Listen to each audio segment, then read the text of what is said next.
Hey, everybody. It's Charlie here from Swift Contractors Corner.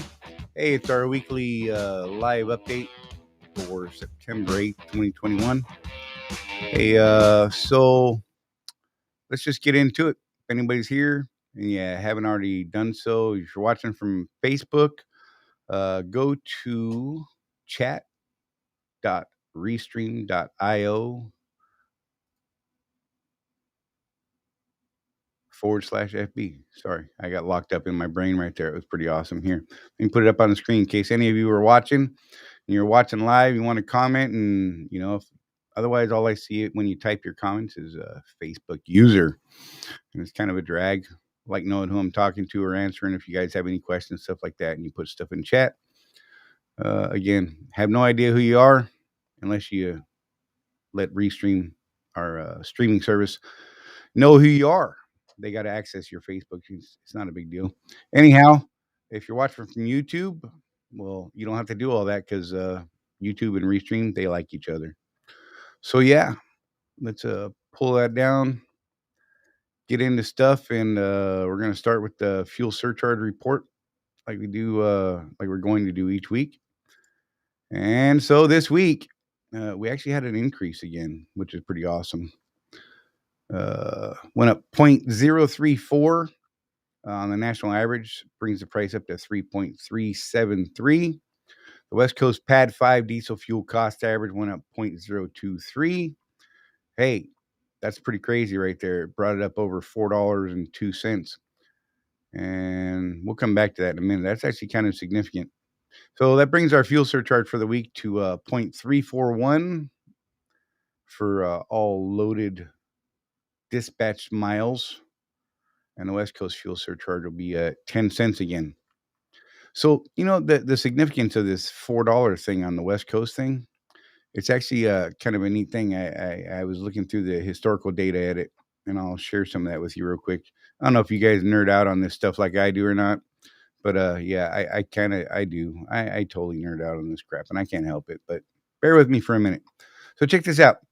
This is from like 94 through today. If you look at the price down here at the bottom, when they first start, diesel price in the Pad 5 was $1.22. Man, it's good for prices, terrible for fuel surcharge, just saying. Had a big peak out here in 2008, hit 488 a gallon on the West Coast Pad 5, which is pretty gnarly for an average. Anyhow, but so today, this week's average for the Pad 5, the West Coast stuff, is 4.02. The last time we were over $4 is back on September 15th, I believe it was. Yeah, right there. September 15th, we're at 4.019. That's pretty crazy to me, man. I don't know. And, it seems like we've had a pretty good run, but it looks like it's not going to start dipping. I mean, it seems to be on a significant climb. I think it's just going to go a little bit higher.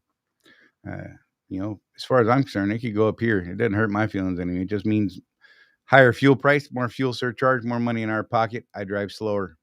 It's just how we roll. Anyhow, let me get rid of that. I gotta scroll over this other screen here. We get rid of that. All right. So I was checking in with Brett earlier, asking if you had any news on anything. Yeah, no news this week, guys. Unfortunately, we don't have any updates other than, on the 2nd, we started that 3-cent rate increase, which is awesome. We got that incentive program that started on the 6th. If you guys have any questions about that stuff, hit me up in chat. We'll check it out. The only information we've gotten on the load board recently is the naming of the load board, and I don't know what that does to our time frame. So honestly, I just don't know what that means right now. I know that they said they're working on some stuff. They're supposed to have some stuff finished up this week on the load board.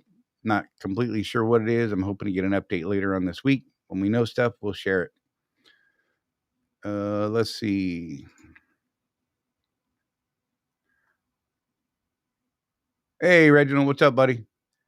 So yeah, cool. Hey, thanks for actually hitting that little going to the Restream chat thing, and look, it's nice. I get to see who you are. Anyhow, So, our discussion this week, some of you may or may not like it, but I think it's an important thing because this is pretty awesome to potentially awesome to your business in a negative impact type of way.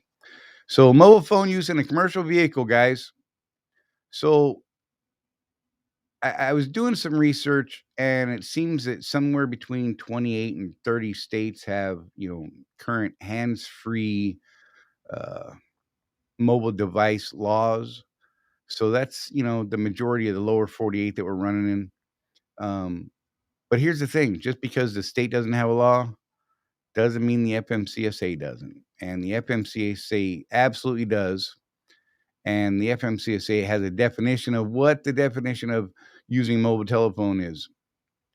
And they say that using at least one hand to hold a mobile phone to make a call, either and dialing a mobile phone by pressing more than a single button or reaching for a mobile phone in a manner that requires the driver to maneuver that he or she is no longer in a seated driving position restrained by a seatbelt. So basically what that's saying right there is if your phone is in a mount on your dash within arm's reach in your seated position, guys, this is important. You need to not have to, lean and reach and all this crazy stuff to get to your phone. If you can access it with a single press and answer, initiate, or end the call, you're okay by FMCSA standards. Now, there are some states that have different rules, and look, it's too hard to keep up with every state on this stuff. So, Paul, if you keep your phone mounted to your dash in a place that's not super up high and all that, number one, you don't want it in your field of view, out of the windshield, blocking the windshield, or anything like that. You see these guys with, 19 devices, suction cup to their windshields, and I don't know how they don't get tickets for it. Honest to God, I don't. Um, that's a whole nother discussion. Hey, anyhow, so check this out. So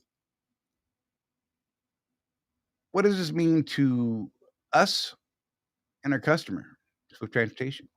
So the Swift Transportation can face up to $11,000 in fines for requiring or allowing their people to use a mobile device to communicate. So they're not going to do that. They're not going to pay $11,000. Their safety score is going to drop if they get tagged for that. Uh, they get increased costs and increased liability. And more importantly to you guys, I mean, keeping your customer happy and safe and compliant, that really is paramount, guys. We have one customer. We got to satisfy one. That's it. That's all we got to do. But let's talk about what your business side is looking at. So the contractor is looking at a up to $2,750 fine.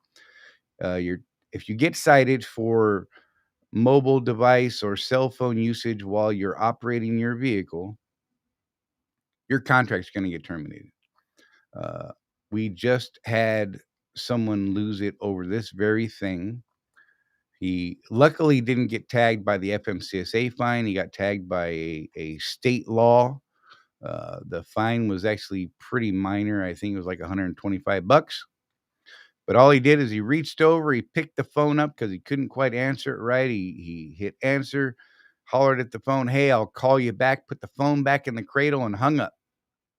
And in that time, an Arizona trooper saw what he had just done, stopped that driver, wrote him a ticket, and in less than 2 weeks, his contract was terminated. He's lost all his equity in his truck.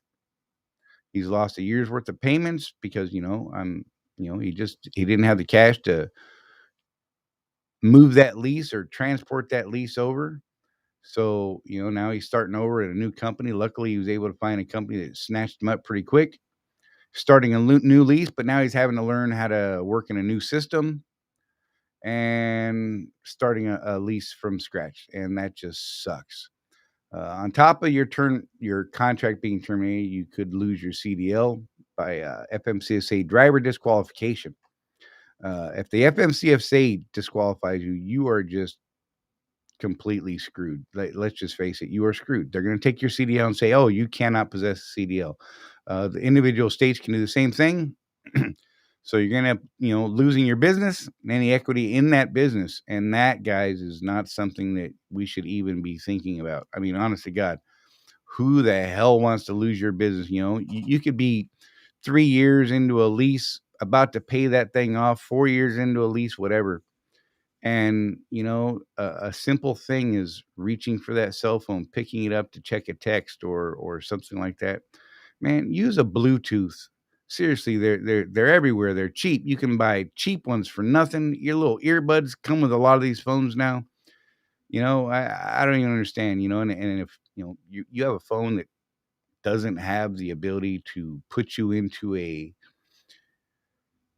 kind of like a do not disturb or a mobile driving friendly mode. I don't know, man. I don't know what to tell you. You might want to think about looking into some new technology and learning some new stuff, because if you're having to pick your phone up and hold it on your ear, oh, and I love these people. You see them out there, they're driving down the road and they're like, "Oh, I'm hands free, man. I'm hands free. I'm just holding my phone. I'm talking on the speaker. I'm not holding it to my ear. I'm talking on the speaker, so I'm cool." Hey, guess what? That's not hands free, guys. You know what I'm saying? You're SOL. You get caught for that in a commercial motor vehicle, and the safety score for you, Swift, everybody else, we're going to start getting tagged, pulled into weigh stations more frequently and spending more time, more inspections, which is going to cause more drama, and nobody wants any more drama. Lord knows we can't afford any more drama. I don't need any more drama. Anyhow, so if anybody's here, great. Let me know you're here. Say hey, whatever. If not, that's cool too. If you're watching this on the replay and you got questions, by all means, feel free to leave questions. If you're watching on Facebook in one of the groups that the video is live in, by all means, leave a question there. We'll get back to them. If you're on YouTube, again, leave your question there. Hey, if you're on YouTube and you haven't hit that subscribe button, thumbs up, all that good stuff, set the notifications. That would be awesome. Mike Ferris, what's up, buddy? Good to see you. Facebook user. Hey,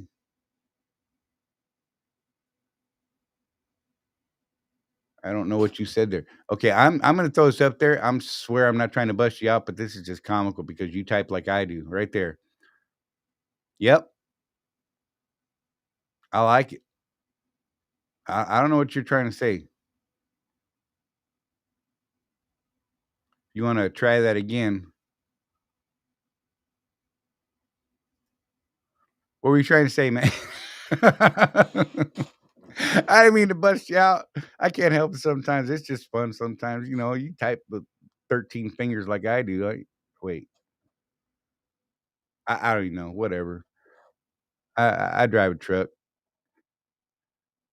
Oh, personal conveyance. Like to buy a vowel. No doubt, Mike. So what what is it you'd like me to talk about on personal conveyance? Because I have talked about personal conveyance a bit.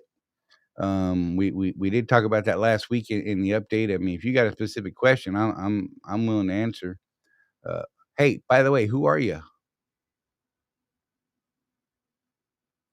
Uh, it just says Facebook user. See that? That's what I see. Facebook user. Let me know who you are. That would be cool. Then I can figure out who I'm talking to.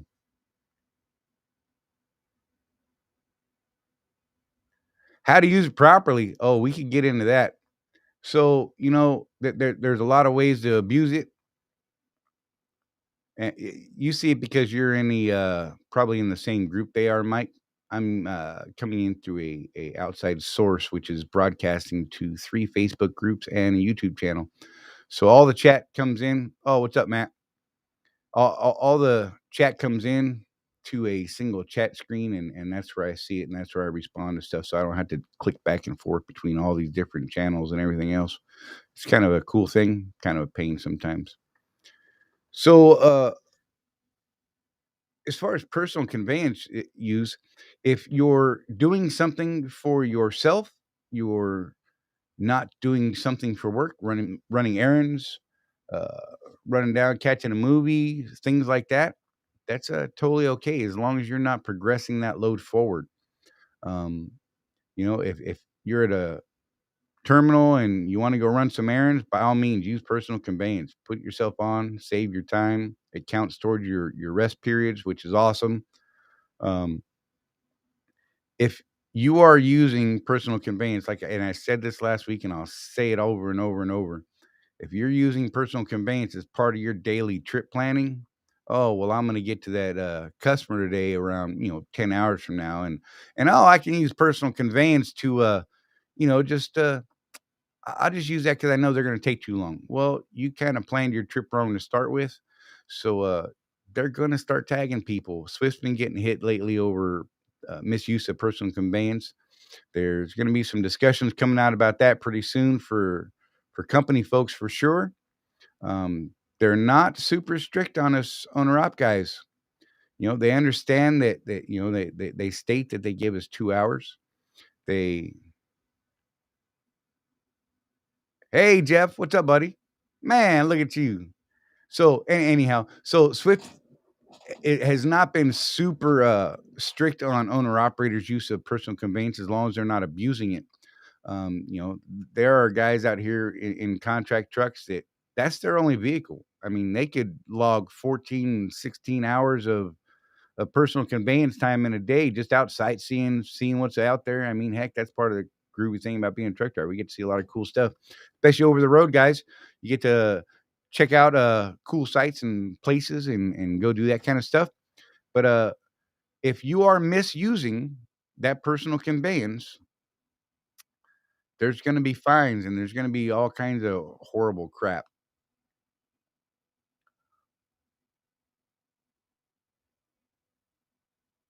Well, on YouTube, I can see the names. On Facebook, if you go to this little link, sorry, Facebook user asked what other platforms are on there, and where I can see the names.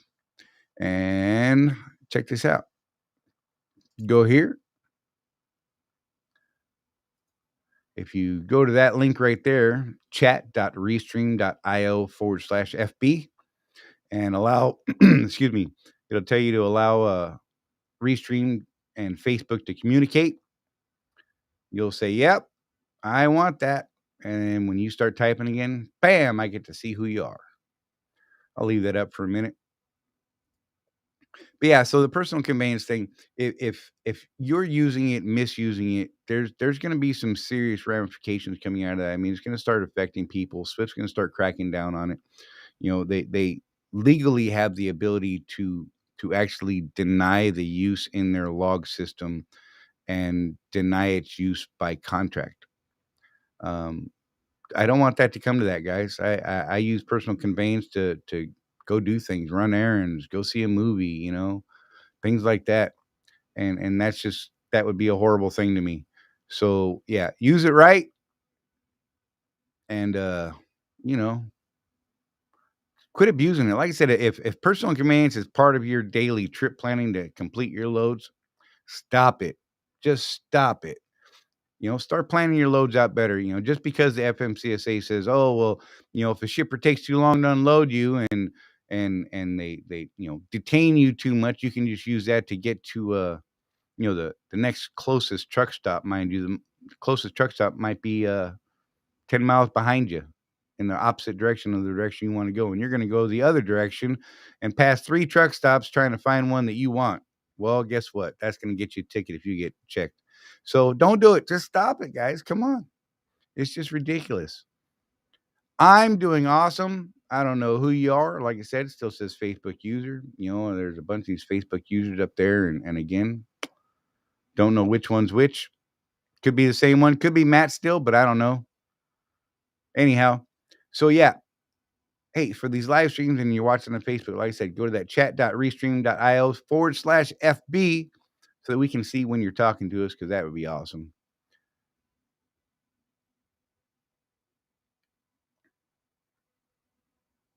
Oh, look at that. I can see Matt now. That's awesome, brother. Thank you for doing that. Now I can see you typing.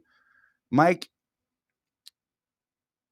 let's see. Have you heard of Swift changing the contract on a one-on-one basis based on years of driving for them? I have not heard that. That might be an interesting thing. Yeah, I don't know. I don't know that.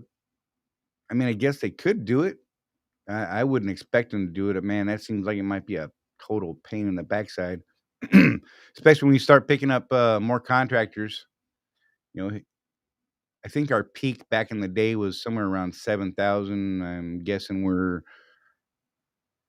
2,000 in that ballpark right now. When we start picking contractors back up with this load board going and everything else they're working on, I think we're going to see a surge in that. And trying to write individual contracts would be a nightmare. I mean, it's possible. I know some folks that have individually gotten certain lines corrected or stated better or more clearly in their contracts. Yeah, it seems to bounce between 1,500 and about 2,000 right now, Matt, is what I'm seeing, uh, depending on who you ask. Oh, look, Mike, I think we'd all love to see detention changes and multi-stops. Only problem with detention is, you know, we're contractually speaking, they're only obliged to or obligated rather, yeah, that's the best word, obligated to pay us if they collect on that. And, a lot of times it seems sometimes like there's not a whole lot of drive on their part to seek that out. Some customers are easier than others.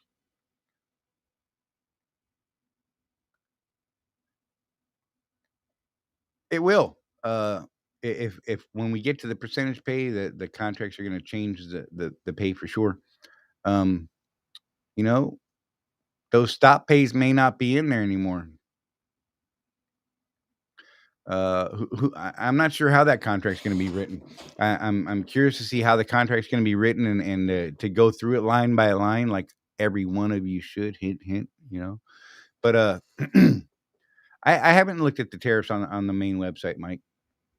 It's been a quite some time. I looked at it a few years back, but I'm not even gonna pretend like I have recently. I track a lot of stuff. That's not one of them.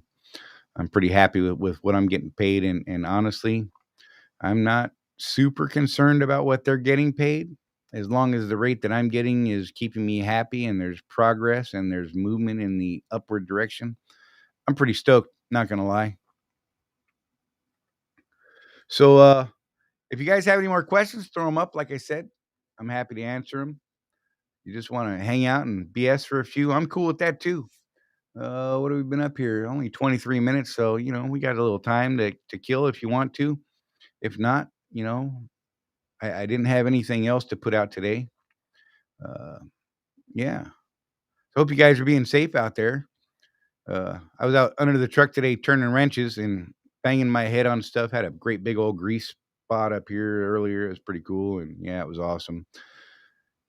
Was trying to get my mechanic coming out to the house, and I couldn't get a hold of the guy. Apparently, he's locked down, busy as all get out. So I had to actually get out there and get greasy myself. How do I feel about how the load board is coming along? Well, honestly, I really wish it was coming along quicker, just like everybody else. However, Matt, how I feel about this part of it. I want them to put out a product for us that's going to work, that's going to do the things we need it to do. And to do that, if they got to test longer and do some more tweaking, I'm actually cool with that. Yes, I have access to the load board. This weekend it was dead. They had some problems they were working out. They got that sorted out. Not a whole lot of loads on it right now on the testing side. It started back in February, Reginald, and Reginald asked how to become a load board tester, and a lot of people who were vocal and other people were recommended to test for various reasons. Some of them, look, I don't know. I don't know why some of the testers we had were testers. It's just my personal opinion, but whatever. Some tested better than others. Some actually used it to see what was going on and to try and make things better. Other people didn't understand the testing process and whatever, that's fine. But right now, like I said, there wasn't a whole lot of loads on there recently. Um, it will be nice when we start getting more loads and getting Swift loads populated onto it. I know Jeff and myself are both pretty excited about that because honestly, if we can just start planning ourselves and eliminate that planning process or pre-planned process and all that and free up some people, the better. That's what I say. I just like to be able to control what I'm doing a little more. I'm sure some of you guys would like it. I'm sure some of you guys could care less about the load board, honestly, and that's fine too. I mean, that's what we're getting is we're getting some options out here, and so we're doing what we can. We're pushing, we're testing, we're talking with leadership every chance we get. We're giving them our suggestions, and they're trying to get stuff put in. And as they get closer and closer and closer, hey, all the better. As long as they don't put out a broken product, I would be pretty happy. I just want a product to be put out there that's not going to be a joke. It's not going to destroy the program because I want this to be something that's long term, guys. And so, like I said, if they want to keep testing a little bit longer and doing some tweaks in there, as long as it gives us a product that makes sense, I couldn't personally care less what it's called, but whatever. They have a little promotion up trying to get names for the load board. By all means, go out there and throw your name on it. See what you can come up with. Uh, well, Mike, as far as the percentage side goes, we're not going to have that answer super soon. I wish I could tell you that we're going to have an answer by next month, but I can't tell you we're going to have that. They hit some delays in the IT side of it. There is a not contract IT issues with it. I believe it's a staffing issue and sort of that sort of thing. They need more coders and project leaders and I mean all this other crazy stuff. They're hiring all kinds of people and they're trying to get that stuff done.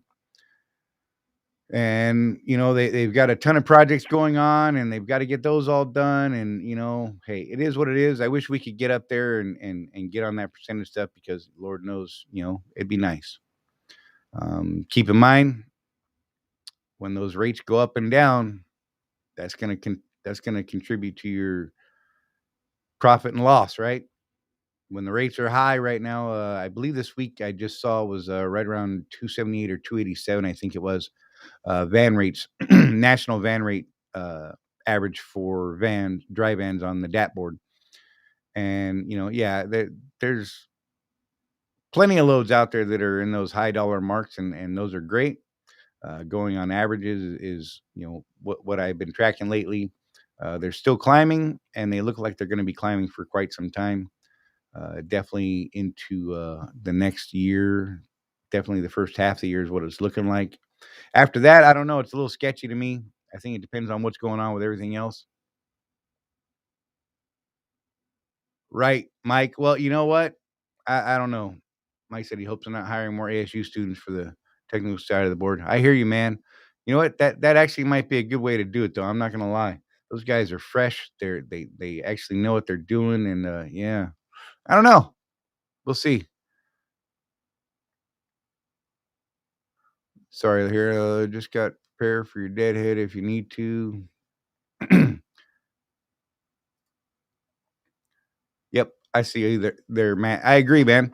That's one of the things that people don't understand. If you're gonna get a percentage of a 350 a mile load, if the deadhead makes sense, they're not gonna pay you those empty miles. At least I wouldn't think they would. I can't imagine they would. That seems like a little craziness to me. But yeah, you're gonna have to eat those miles and those expenses. So you're gonna have to start keeping track of that stuff, making sure it makes sense. And yeah, so I think that's all I got today, guys. We're coming up on that 30-minute mark. Try to keep it around there every day unless we get more questions. And if so, I don't mind going longer. It doesn't bother me at all. Lord knows I can ramble. I try not to ramble too much. Then people start talking bad about me or whatever. Anyhow, if you guys don't have anything else, man, I if you haven't already done so, like I said, I know I preach it a little bit, but go over to their YouTube channel. You can go up to you can just type in swiftcontractorscorner.com. That'll take you over to our YouTube channel directly. You know, the YouTube channel names are a little goofy sometimes, but if you go there, it'll take you straight to the YouTube channel. If you haven't already, hit that subscribe button. It helps us, and the thumbs up. Hit those notifications so that you know when we're making new videos, stuff like that. We may or may not always be in these Facebook groups, but that YouTube channel is going to keep going for a while. So, you know, that would be nice if you go over there and show us a little support there, guys. We really would appreciate that. It would make things a little easier for us sometimes, and that sort of thing. So, yeah, if you get a chance to go over there, check out some of the older videos. There's a stack of them there. Maybe you'll learn something. Maybe you could find something to comment on. That's cool too. We like comments. I like getting in discussions about stuff.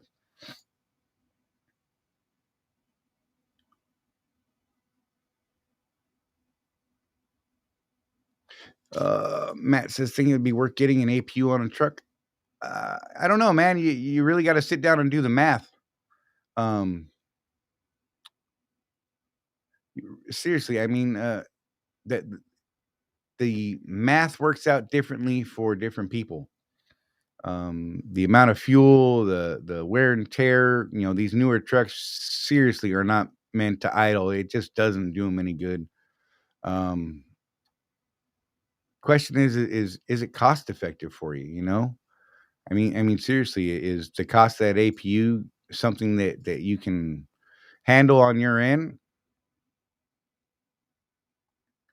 or you know, is it not? You know, Rosie and I, you know, since we team, we don't do real full teams because you know we don't like working that hard.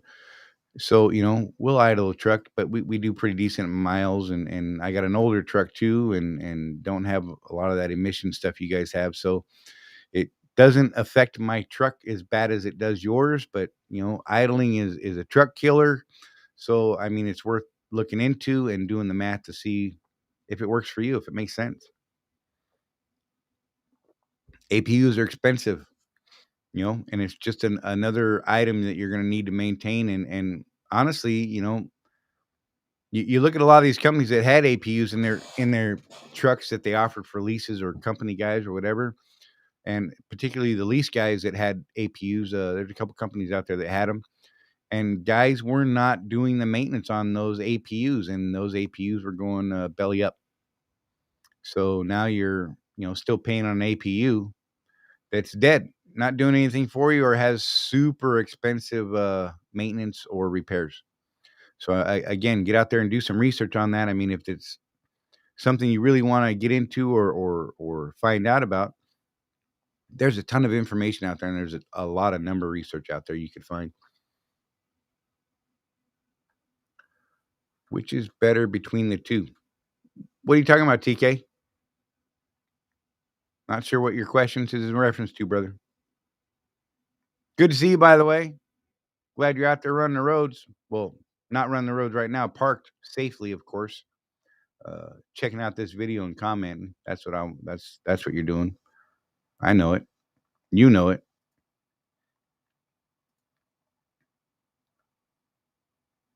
See if we get a response out of him. But yeah, so the APU thing, guys, I mean, you're really gonna have to sit down and figure out the numbers on your own. Um, oh, Jeff said it's one of the projects he's gonna be working on pretty soon. Is he's gonna look into the APU numbers and see if they're starting to make more sense. Uh, I believe a while back he had done his own research and felt that the numbers didn't add up at the time with the maintenance and the fuel costs and everything else. So yeah, but you know, you got to relook at that stuff on a regular basis. I mean, like anything else in your business, you need to be checking it out and reassessing on a daily, weekly, monthly, annual basis, and all of the above. Seriously, because you know, it's business. You need to be evaluating your business, uh, checking your numbers, and making sure that everything's still working the way you need it to be going. As long as you're making progress that keeps you happy, by all means, keep doing it. If you find better ways, share those. Let us know what you think. Let us know if you have some tips or tricks. You know what I mean? In those groups that we're in, we've got that Swift Contractors Corner Facebook group. It's a private group for strictly Swift contracted, verifiable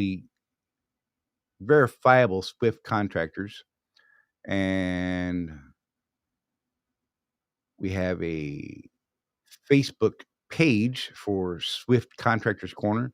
It's open to the world. You can leave us comments there, ask questions, stuff like that. We'll get to you as soon as we can. Matt says, you're replying to Mike Ferris. He says, oh,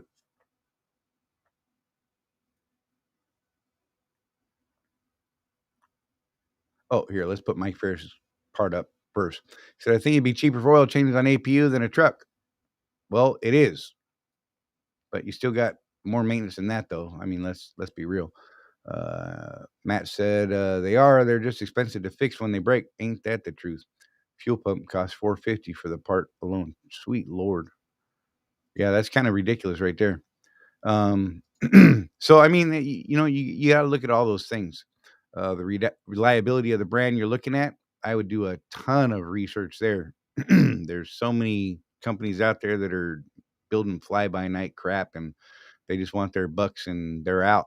They don't care. There's been a couple companies in the past that have gone out, put out, lower cost units, either went out of business or closed their doors, and their units broke, and people, they're not there to support it anymore. And that savings you had on that low cost unit is costing you dearly because now no one can fix it or it's just junk.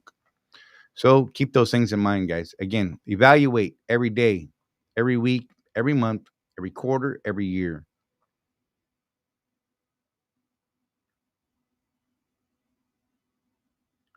Matt said it saved him that much in fuel in the course of a month when he had one. Well, that's cool. I mean, like I said, as long as you're maintaining them and the numbers work, by all means. I have talked to a lot of people that had them in the past, and the numbers didn't work, and they got rid of them.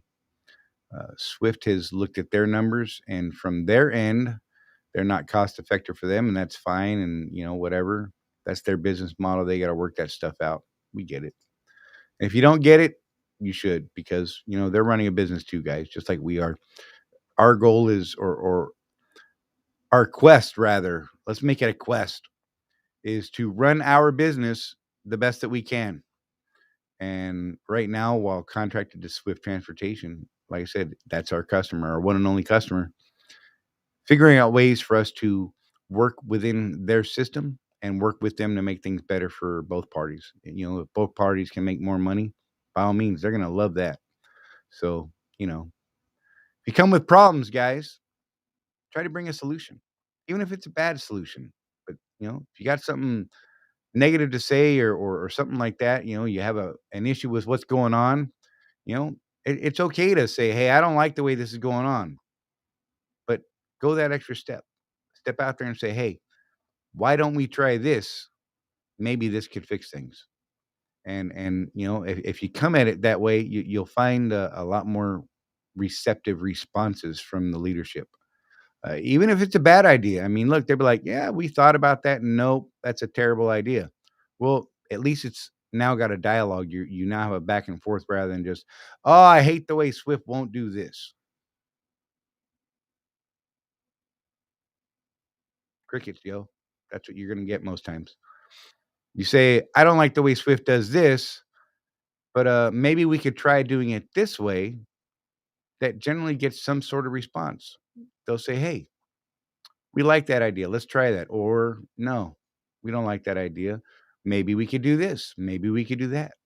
Get that dialogue going, guys. Don't be afraid of leadership. I can talk to anybody in the company, and it's not because I'm special. It's simply because I want to reach out to my customer. I want to know what I got to do to make my customer happy, keep my customer profitable, because both those things return to me. I'm not chasing dollars. I'm looking at running my truck, keeping my business going, keeping my customer happy, and the money comes with it, guys. All right, guys, we've been at this 40 minutes. If y'all are good, I think we're going to call it a wrap.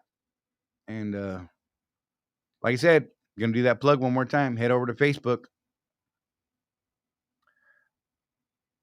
You could call them your business associate, I suppose. I don't know. I believe customers are more fitting. Sorry. I know I was wrapping that up. I'm gonna throw that up there. And I'm a little picky about this. I refer to Swift as my customer because that's the relationship I have with them. I am servicing that customer. I am providing a service. Uh, you know, if I lose money, Swift's not necessarily using money. They've used partnership. We're partners in this leasing stuff and that sort of thing in the past. And I've always hated that terminology.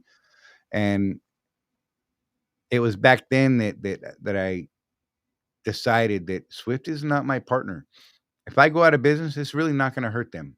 They're not even going to notice that I'm gone. Let's be real. I mean, they'll notice from my personality that I'm not around. But from a financial standpoint, it's not going to affect them, honestly.